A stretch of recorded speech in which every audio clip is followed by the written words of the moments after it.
Російські волонтери, блаженні й самозречені, допомагають українцям. Дякуємо, що є така спільнота «Щит матерей». Я хочу выразить свою благодарность организации «Щит матерей». Хочу выразить свою благодарность волонтерской организации «Щит матерей». Милосердна псевдоволонтерська російська організація «Щит матерей» з 2024 року жертовно начебто допомагає українським військовополоненим та їхнім сім'ям встановити зв'язок. Лише з одним маленьким богохульним нюансом. Ми розуміємо, що з боку Росії не може бути справді громадських структур, вони так чи інакше будуть обслуговувати інтереси Кремля. Чи співпрацює «Щит матерей» з ФСБ?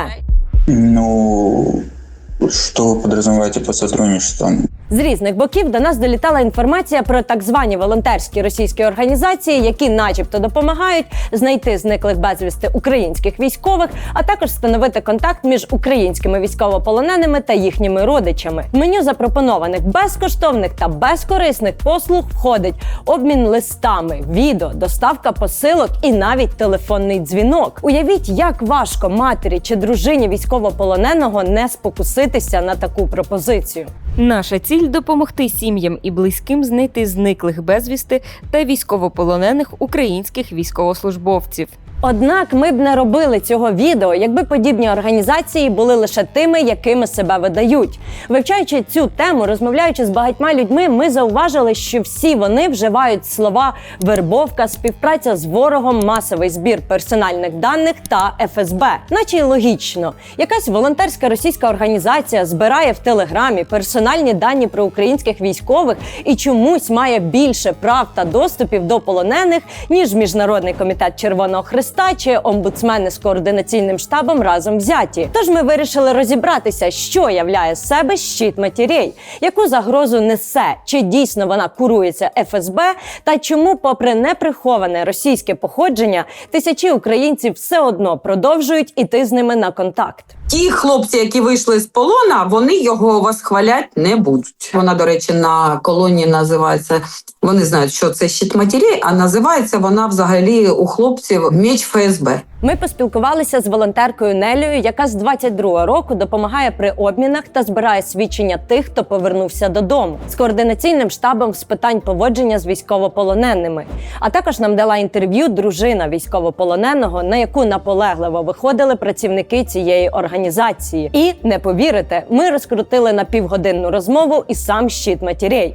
Більшість інших наших співрозмовників відмовились від запису, але дозволили спиратися на їхній досвід. Та перш ніж ми перейдемо до основної частини нашого розслідування, давайте зазирнемо всередину організації, на яку покладають надію емоційно вразливі українці. Вони спочатку можуть допомогти, вони можуть передати якусь інформацію, знайти людину, організувати якийсь там зв'язок чи щось таке, але потім вони будуть вимагати за ці послуги щось навзаєм. Дізнатися, хто заснував чи керує «Щитом матерей», просто загугливши, неможливо.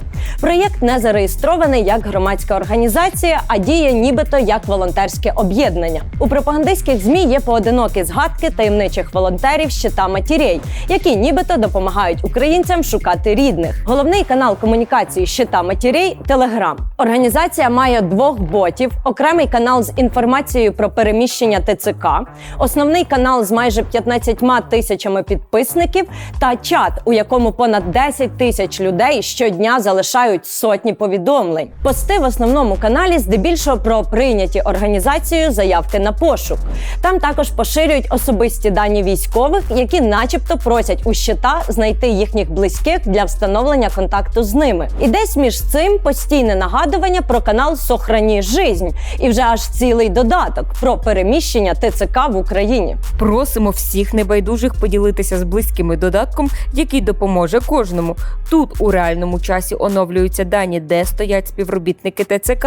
Кожна людина може додати точку та опис. На каналі «Сохрані жизнь» 500 підписників, але насправді він нікому не здався, бо самі пости читає 1, 2, 3 людини. Для чого росіяни вкладають стільки зусиль для висвітлення роботи ТЦК – питання риторичне. А для тих українців, які все-таки потрапили в армію, щит матерей на своєму сайті зробив покрокову інструкцію, як піти в СЗЧ. Крім інформаційних постів, зустрічається критика української влади, новини про навалу мігрантів та сміливу Мендель, яка розоблачила Зеленського, а також заклики виходити на мирні мітинги в підтримку військовополонених та підписувати петиції про активізацію обмінів. Як цинічно, чи не так? Жодного миру не буде, поки влада продовжує воєнний стан. ТЦК торгують повістками і відстрілюються від цивільних. Проаналізувавши всі канали комунікації щита, ми зосередились саме на телеграм-каналі «Щит матерей. Жизнь» та чаті для його підписників. Перш за все, аби залізти всередину, ми вигадали легенду про зниклого військового, якого розшукує мати. За інструкцією треба заповнити заявку в чат-боті. Саме так організація отримує від українців перші персональні дані про військового. Тож робимо це. Ім'я, рік народження, дата крайнього виходу на зв'язок, напрямок і номер підрозділу, потім фото близького, а наступні питання уже про вас. Хто ви для людини, яку шукаєте, з якої ви області і до кого ще зверталися за допомогою. Все. Заявку на пошук прийнято. Очікуйте на зворотній зв'язок. Тисячі українок вже зробили цю дію. Ну а щоб марно не чекати зворотнього зв'язку, ми вирішили знайти конкретних росіян, причетних до створення організації, яка 2 роки масово збирає дані про українських військових та їхніх родичів. Адміністратори телеграм-каналу ніби й не приховують себе. Ось їхні імена. Але якщо придивитися, можна побачити, що у адміністраторів ліві сторінки зі згенерованими в шиї фото. Хто стоїть за цими акаунтами, не зрозуміло. Але серед адмінів є 2 модераторки. Одна з них має нікнейм Лунарій. Ми встановили, що це українка, 48-річна мешканка Кременчука. Її брат зник безвісти у червні 2025 року. З етичних міркувань ми не називатимемо ім'я жінки. Вона не часто залишає коментарі, а якщо й залишає, то переважно позитивні для щита матерей. Дівчата-волонтери великі молодці. Команда щита робить все, щоб знайти хлопців. Я також шукаю брата. Я вірю, завдяки дівчаткам ми його знайдемо. Друга модераторка листується в чаті щоденно, лишаючи сотні повідомлень. Це 36-річна Ольга Лобанова Галамага. Ольга народилася в Україні, але з юності мешкає у Росії і з 2009 року має громадянство РФ. Жінка до початку повномасштабного вторгнення підтримувала контакти з родичами з України, публікувала з ними фото у соцмережах. А колишній чоловік Ольги воював в українській армії і зник безвісти на початку 2023 року поблизу Кліщіївки на Донеччині. Його можна знайти у відкритій базі даних зниклих безвісти на сайті МВС. Про чоловіка Ольга згадувала в чаті «Щита матерей». Мій колишній чоловік зник ще на початку 2023 року, але я не тероризую через це людей, тому що чудово розумію, що зник він не на прогулянці і шукати їх зовсім непросто. Модераторкою чату Ольга стала в травні 2025 року. Найчастіше в діалогах вона хамить капслоком і десятки разів на день пише, що заявки на пошук приймаються виключно чат-ботом. До участі в щиті матерей Ольга працювала касиркою та бухгалтеркою. Ми пошукали, чим цікавим могла займатися псевдоволонтерка і проаналізували активність її соцмереж, телефонів та пошт. На одному з російських сайтів оголошень зареєстрований на пошту Ольги акаунт залишив повідомлення, яке згодом видалили. Так ми дізнаємося, що жінка підпрацьовувала івент-менеджеркою. Предлагаем массовку на похороны участников специальной военной операции. Недорого. Обидві модераторки не ухвалюють жодних рішень, а лише переписуються в чаті. Навряд саме вони стоять за проєктом. Але ми звернули увагу на інше. Щит матерей постійно згадує у публікаціях 2 акаунта, яких немає в списку адміністраторів чату. І їхня функція – приймати від українців фінансову та інформаційну допомогу. Вони так само, як частина адмінів, використовують використовують згенеровані штучним інтелектом фото. Один з акаунтів – Аня Юр 4. Профіль був активним і в інших російських пабліках, де лишав українофобні коментарі. Убей хохла, спаси свинью. Почему все должны Украине? Щось це не дуже корелюється з їхніми гуманістичними посилами. Проте більше нас зацікавив другий профіль, підписаний як Танюшка. Щит матерей пише, що це їхня сотрудниця. Шиї аватарка і розмита функція сотрудниці не сильно допомагають зрозуміти, хто це. Ми помітили, що раніше акаунт називався Alex8685 і був підписаний на канали, які ведуть на фарсі. Зокрема, сторінки з порнографією та еротичними картинками. Контакт Танюшки прикріпляють для фінансової допомоги проєкту. Ми запропонували надати цю допомогу, на що Танюшка скинула номер українського банку та повністю чистий, без історії надходжень криптогаманець. Переведите только посильную сумму. Наша цель – помощь людям, а не заработок. Вочевидь, донати не найважливіше для них, бо і в самих постах організація дуже рідко заохочує до такої підтримки. Ми знову написали Танюшці з акаунту жінки, яка нібито шукає сина, і запитали, яку ж саме допомогу шукає щит матерей. Добрый день. Когда у нас будут письма для родственников, вас можно попросить им позвонить? Подскажите, а где живете? Если нам придет письмо с адресом, который недалеко от вас, я попрошу вас сходить по нему и сообщить семье, что для них есть письмо, и им надо связаться с щитом матерей, а дальше мы сами. Тобто ця організація використовує українців для пошуку тих українців, які не сидять в цій групі і цілком ймовірно свідомо не йдуть на співпрацю з росіянами. Таким чином, люди, які не подають туди заявки і не читають канал, все одно можуть потрапити в піраміду російського впливу. Це сталося з нашою героїнею, яка вже 4 роки чекає свого чоловіка з полону. Коли чоловік потрапив в полон, перед тим, як потрапити в полон, він мені казав не дивитися взагалі російські джерела. Тому я, в принципі, жодного разу не заходила ні на які канали, не шукала навіть фото або відео, можливо, там з полону. Я навіть не совала туди ніс свій. Щит матерей теж я дізналася не по своїй волі. В їх телеграм-каналі «Жизнь» вони опублікували повідомлення, що мій чоловік розшукує рідних, і виставили фотографію папірця, на якому він написав номери телефонів і піп рідних, яких він розшукує. І через те, що мене там нема, я би і не побачила. Але і люди інші, які були на цих каналах, шукали своїх зниклих безвісти, вони побачили, надіслали мені посилання. Я зайшла, подивилася і проігнорувала, бо я вже чула про такі випадки. Тим не менш, через деякий час рідним чоловіка почали надходити повідомлення, в яких перепитували, чи знаєте ви таку людину і чи знаєте, де він. Згодом навіть був дзвінок батькам, які, все зрозумівши, дуже швидко кинули слухавку. Потім мені надійшло повідомлення, що в неї є відео від мого чоловіка. Вона мені його відправить пізніше. Я не стала відповідати. Це моя принципова позиція, взагалі ніяк не контактувати з росіянами. І тому пізніше мені надіслали відео, я його собі зберегла і більше нічого не відповідала. Звернулася в СБУ, вони теж мені сказали нічого не відповідати. Абсолютний ігнор представників щита чи тих, хто їм допомагає – це єдина можливість не підсісти на гачок. Я знаю, що як тільки я вийду на зв'язок з росіянами і хоч якось...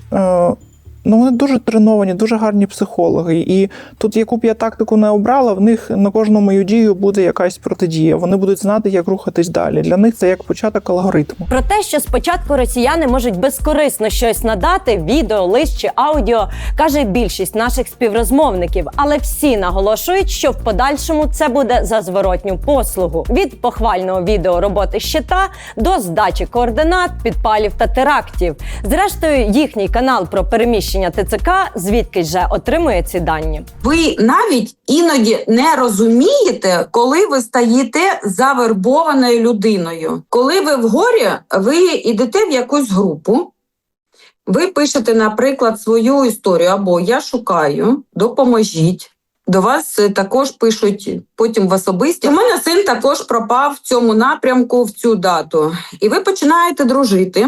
з цією людиною. Хочу до вас приїхати в місто, мені потрібно. Але не можу проїхати, бо у мене син, який буде мене вести, він ухилянт у мене, скажімо так. От. Де знаходиться блокпост, щоб його проїхати? І ви, звісно, це ж, ви ж начебто дві українки, да? У вас горе одне на двох. Ви надаєте цю інформацію. Вітаю, ви завербована людина. Це можуть бути прохання як передача інформації, як якісь нібито безневинні дії, там щось візьми, кудись перенеси, заховай, чи прямо заклики до криміналу, до протиправних дій. Там у нас є свідчення родин. Ці структури можуть просити у вас контакти, можуть просити у вас документи, наприклад, виписку з службового розслідування щодо вашої рідної людини, копії, фотографії з побратимами. І все це під соусом, що нам потрібно цю людину знайти, чи нам потрібно якісь документи кудись відправити. Але все це потрапляє в бази даних російської розвідки. Отже, що ми маємо? У нас є команда з обличчями, які намалювала нейромережа. У нас є модераторки Ольга Лобанова-Галамага, колишня касирка з Росії, яка пропонує масовку на похорони, та українка, чиїм горем можуть маніпулювати. Маємо Аню, яка волонтерить між написанням українофобних коментарів, і Танюшку, сотрудницю, яка раніше була Аліксом. При всьому різноманітті ми так і не знайшли жодного реального адміна чи керівника, жодної відповідальної особи. Ми ніби все перевірили і майже опустили руки. Ніяких зачіпок, які вказували б на конкретних керівників проєкту. Проте вирішили перевірити всі номери телефонів, які залишав щит Матірей. На сайті та в Телеграмі псевдоволонтери поширювали повідомлення зі згадками двох контактів. Один з них зареєстрований на окупованій Херсонщині. Саме до нього прикріплений бот щита Матірей. Також на цей номер зареєстрований WhatsApp, на який псевдоволонтери закликали писати родичів полонених. Інший номер, нібито український, росіяни залишили на сайті організації. Його на самому початку існування щита Матірей згадували у телеграм-каналі у 2024 році і підписували як номер для дзвінків з фронту, закликаючи українських військових здаватися в полон. Псевдоволонтери вказували номер і в постановочному відео, де мати нібито радить військовому звертатися до щита Матірей. Алло, мам. Ну все, це мій останній дзвінок. Передаю всім, що я вас кохаю, що буду завжди вас кохати. Все, русня вже зі всіх сторон. Походу, це все. Прощавайте. Пока, мам. Сыночек, не переживай. Я тебе скину контакты, свяжись с ними. Они помогут тебе выйти и остаться в живых. Тож кому належить цей номер? У телефонних книгах його зберігають під тегами «Щит Матірей», «Москва детективи МОД», «Балашет», «Олександр Кіт» та «Давід Горський єврей». На перший погляд ці теги ніяк не пов'язані між собою. Ідемо в Google, шукаємо МОД і виходимо на якесь міжнародне об'єднання частних детективів. Організація має свій детективний форум. Другий тег – «Балашет». Це слово походить з івриту і перекладається як «поліція», «розвідка» чи «стеження». Знову йдемо в Google і знаходимо інформацію про детективну агенцію, яка діяла у 2018-2019 роках. Згадки про неї бачимо на тому ж форумі детективів. Коментарі про компанію «Балашет» на форумі детективів залишав користувач Давуд Нурієв. Переходимо на його аккаунт. Можливо, це саме той, хто нам потрібен. Знову гуглимо, і за запитом Давуд Нурієв одним з перших результатів є інтерв'ю 19-го року на радіо Москва-24 про професію детектива. У нас в гостях уже основатель детективного агентства «Балашет» Давуд Нурієв. Давуд, здравствуйте, доброе утро. Здравствуйте. Давуд розповідав, що не веде соцмереж під власним ім'ям задля безпеки родини. Я, конечно, предпринимаю повышенные меры безопасности для себя и для своей семьи. І справді, Нурієв намагається сховатись від публічності. У злитих російських базах даних ми знайшли 7 номерів телефонів та понад 10 пошт, за якими він реєструвався в соцмережах та на різних сервісах. Деколи його номери помилково підписували як «Давід». Цим можна пояснити, чому його контакт з щита Матірей записаний як «Давід Горський єврей», а не «Давуд». Також ми встановили, що Нурієв Нурієв – уродженець Баку, де мешкають гірські євреї. Ймовірно, цим можна пояснити характеристику «горський єврей». Нурієв використовував пошти та номери для реєстрації у соцмережах та на різних російських сервісах. Він не підписувався власним ім'ям, а використовував нікнейми. Ось кілька з них. На один з номерів Нурієва зареєстрована сторінка в Однокласніках.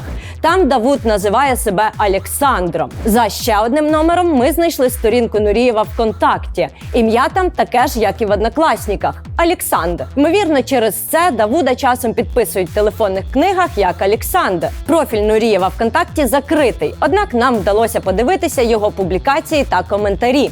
Давуд робив дописи на підтримку окупації України, ідеї євразійства, писав про своє захоплення Дугіним та чорною магією, а також лишав лайки під постами пропагандистів Скабєєвої, Соловйова та Юрія Подоляки. Також ми знайшли видалену анкету Давуда та його дружини Олександри, яку вони у жовтні 2020 року опублікували на сторінці полігамних знайомств у Телеграм. Там він, як і в Однокласніках і ВКонтакті, також представляється Олександром. Подружжя Нурієвих шукало собі дівчину. Александр и Александра, МСК. Кого бы ты хотел найти? Для чего тебе эти отношения? Исключительно девушку. Нравится формат отношений ЖМЖ. Интересно, когда кроме сексуального интереса у девушки возникают более глубокие чувства к нам обоим, интересно построить семейные отношения и жить вместе. Здається, Олександр – його улюблений псевдонім. Пам'ятаєте мутну сотрудницю Танюшку зі «Щита матерей»? Її перший нік також був Алекс. Глянемо, в яких соцмережах ще реєструвався наш детектив. Один з номерів Нурієва у GetContact підписала як Facebook Філіп Траум.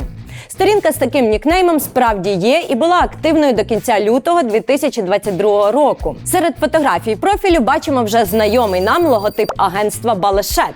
Число і місяць народження загадкового Філіпа Траума таке ж, як і в Нурієва. Серед картинок з Путіним, Сталіним та триколорами знаходимо і фото самого Давуда Нурієва. Він фотографувався в елітному селі Успенське, що біля Рубльовки. Саме в Успенському він мешкає з дружиною та 3 дітьми. А ще на сторінці привітання з днями розвідки і ФСБ. Мабуть, це улюблені свята детектива, бо він писав про них щороку. Давуд настільки захоплювався ФСБ, що двічі ставив фотку Луб'янки собі на обкладинку профілю. Але зі спецслужбами Нурієва пов'язують не лише пости у Фейсбуці. На початку 2000-х він був помічником депутата в Держдумі, засновував рекламні і юридичні фірми. Проте стати детективом Нурієву допоміг інший досвід. Він розповідав, що неможливо отримати ліцензію на детективну діяльність без досвіду роботи в правоохоронних органах – прокуратурі, міліції, розвідки чи ФСБ. Через веб-архів ми знайшли видалений сайт агентства «Балешет», яке заснував Нурієв. Детективное агентство «Балешет» основано командой профессионалов, каждый из которых имеет большой опыт работы, приобретенный в оперативных подразделениях уголовного розыска, МВД, ФСБ и при осуществлении частной сыскной деятельности. На сайті агентство «Балешет» повідомляло про співпрацю з 2 організаціями. Першою був Центр інтелектуальних психофізичних технологій, який проводить перевірку на поліграфах. Друга організація – Центр політичного аналізу, який хоч не має прямих зв'язків зі спецслужбами, але тісно пов'язаний з Кремлем. Зокрема, його очільник та засновник Павел Данілін працює доцентом фінансового університету при управлінні РФ. У 2000-х він брав участь у президентських кампаніях Владимира Путіна, лобіював зміни до Конституції, які дозволяють Путіну бути вічним президентом, був членом Молодіжної гвардії Єдиної Росії. Керівник Центру політичного аналізу Павел Данілін проведе в РІА Новості круглий стіл із денацифікації. Сам себе Данілін називав спецпропагандоном. З початку повномасштабного вторгнення він створює сценарії до пропагандистських фільмів, активно пише та говорить про знищення України. Малороссия. Что это такое? Это вот как раз тот самое ядро Украины. Ни больше, не меньше. Найновіші коментарі Давуда Нурієва, які ми знайшли, були в 2025 році в Телеграмі. Він використовував акаунт, який зареєстрований на номер Людмили Салімової. Ймовірно, це родичка дружини Давуда.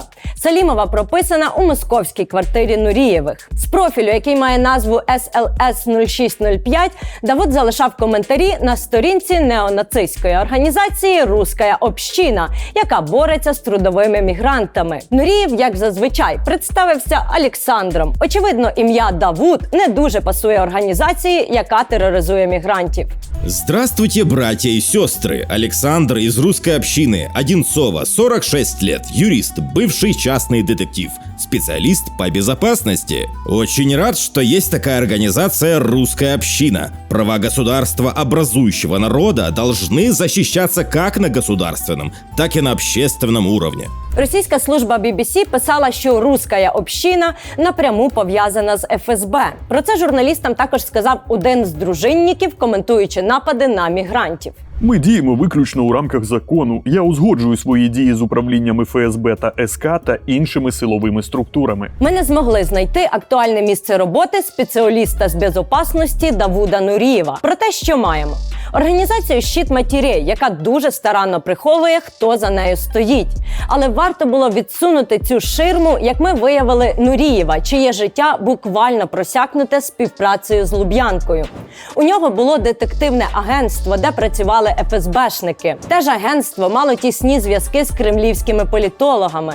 Сам Нурієв у своїх соцмережах постійно захоплювався роботою ФСБ. Останній пазл – його активність у «Русській общині», яку самі учасники відкрито називають організацією під прямим контролем ФСБ. Ми вирішили напряму написати адміністраторам «Щита матерей», а саме Танюшки ака Алексу.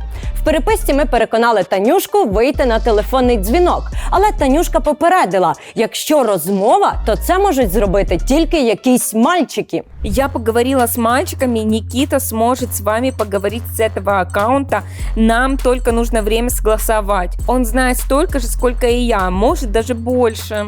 Напишите минут за 5 до звонка, я Никите трубку дам. Я готова. Сейчас Никиту позову. Ми спілкувалися в телеграмі Танюшки з мальчиком, який представився як Нікіта майже півгодини. І прямо запитали, що за номер для дзвонків з фронта і яке відношення Давуд Нурієв має до організації «Щит матерей». Давуд Нурієв? Давуд Нурієв.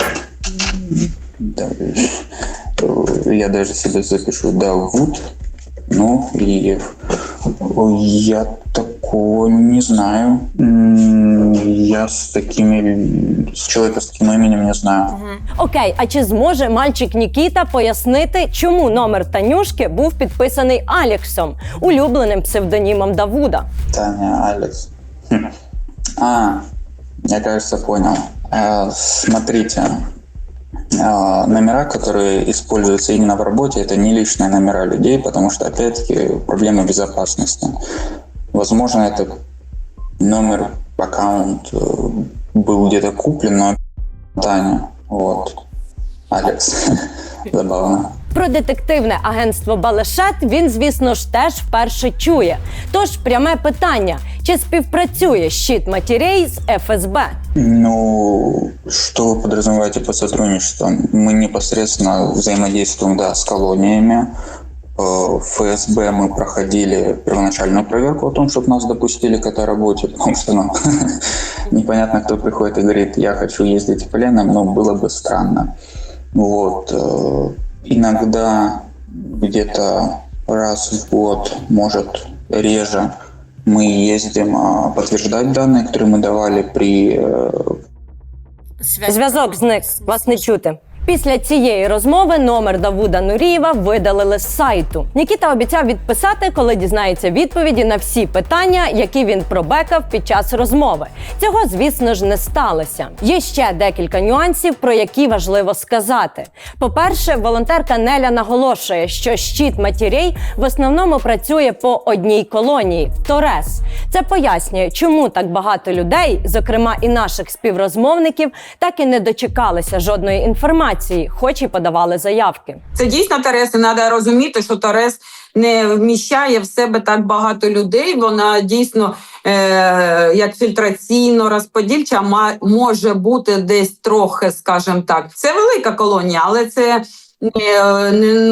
не настільки багато, що я бачу, скільки там людей доєднуються. По-друге, публікуючи свою історію та персональні дані в чаті щита, ви наражаєтесь на шахраїв, як українських, так і російських. Одна з наших співрозмовниць майже стала жертвою шахраїв, хоч і не розуміла тоді, що це не щит матерей і отримана інфа – фейк. Різницю між шахраями та спецслужбами легко пояснює Неля. ФСБ чим з шахраями відрізняється? Шахраям потрібні гроші, ФСБшникам інформація. В чаті щита, до речі, постійно попереджають про шахраїв і просять ділитись інформацією не публічно, а через їхній чат-бот. По-третє, непряма комунікація щита дає надію на те, що вони можуть впливати на списки на обмін.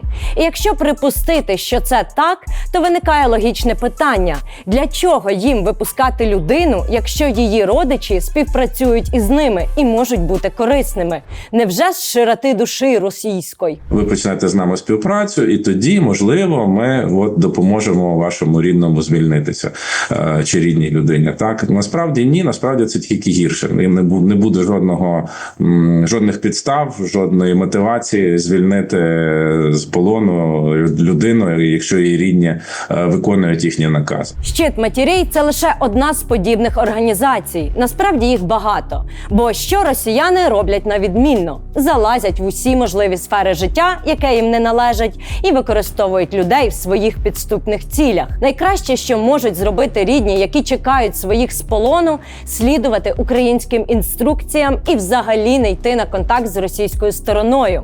Це може лише нашкодити і аж ніяк не допомогти. Наприклад, для мене, для мого чоловіка дуже важливо його рішення і дуже важлива його боротьба. І він би ніколи не прийняв, якби, той момент, якби я намагалася будь-якими способами витягнути, наприклад, його з полону. Якби я там пішла на співпрацю з росіянами, він би краще залишився в полоні, ніж дізнався, що я йшла на якісь там поступки або проявляла повагу до ворога. Не всі родичі розділяють таку думку. Росіяни організували масштабний збір даних про українських військових, залучивши до цього їхніх родичів. Використовуючи людей, які опинилися у відчаї, окупанти отримують дані про дислокацію підрозділів та повні біографії військовополонених та зниклих безвісти. Тож, коли російський волонтер зі згенерованим обличчям цікавиться військовополоненим, то за лаштунками цієї вистави спеціаліст із безпеки вже може підшивати дані до чергового звіту для Луб'янки.